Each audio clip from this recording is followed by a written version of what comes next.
तो चलिए आज एक ऐसी कहानी सुनते हैं जिसका नाम है आखिरी घंटी। जरा एक लम्हे के लिए सोचिए, अगर किसी को पता चले कि उसके पास सिर्फ 10 मिनट हैं तो वो किसको फोन करेगा। लेकिन क्या हो अगर कॉल करने का मौका ही ना मिले? क्या हो अगर कॉल खुद आ जाए? और हमारी आज की कहानी की शुरुआत बिल्कुल एक ऐसी ही फ़ोन कॉल से होती है। एक ऐसी कॉल जो कभी भी नहीं आनी चाहिए थी।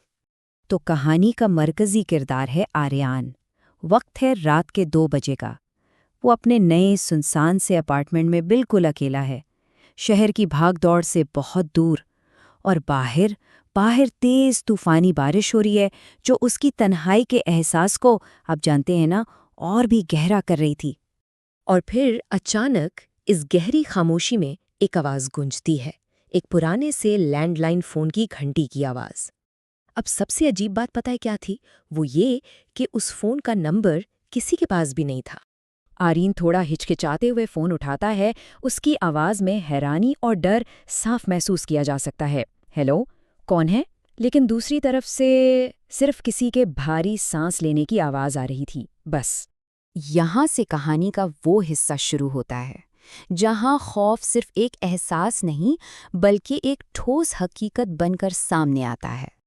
दूसरी तरफ से एक बहुत भारी और अजीब सी आवाज़ आती है। बारिश रुकने का इंतज़ार मत करना आर्यन, दरवाज़ा अंदर से नहीं बाहर से बंद है। इन अल्फाज ने तो जैसे आर्यन के पैरों तले से ज़मीन ही खींच ली। ये कैसे हो सकता था?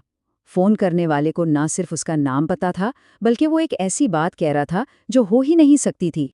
इसे अच्छी तरह याद था कि उसने खुद दरवाज़ा अंदर से लॉक किया था, लेकिन जब उसने भागकर हैंडल घुमाया तो कुछ नहीं हुआ। दरवाज़ा नहीं खुला। वो वाकई बाहर से बंद था। वो अपने ही घर के अंदर कैद हो चुका था। और फिर जैसे इतना काफ़ी नहीं था, उसकी नज़र खिड़की पर पड़ी। तीसरी मंजिल पर खिड़की के शीशे के बाहर गीले हाथों के निशान थे। ये कैसे मुमकिन था? ये बात किसी की भी समझ से बाहर थी और आर्यन का खौफ तो जैसे आसमान छूने लगा। इतने में फ़ोन की घंटी एक बार फिर बजती है और वही आवाज़ इस बार एक हुक्म देती है, तुम्हारे पास सिर्फ 60 सेकंड है, अलमारी के अंदर मत देखना। 60 सेकंड और एक बहुत ही अजीब सी वार्निंग। और वक्त शुरू हो चुका था।